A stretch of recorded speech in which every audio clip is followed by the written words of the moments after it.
Hi,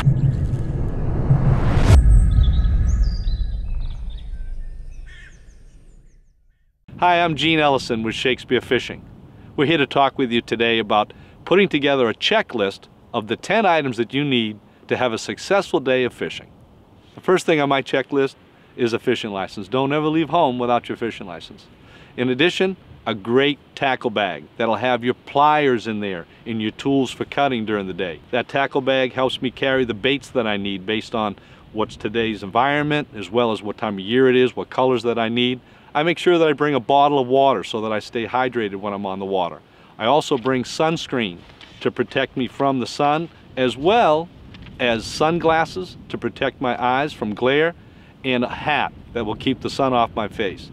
And of course, don't leave home without a fishing rod and a fishing reel.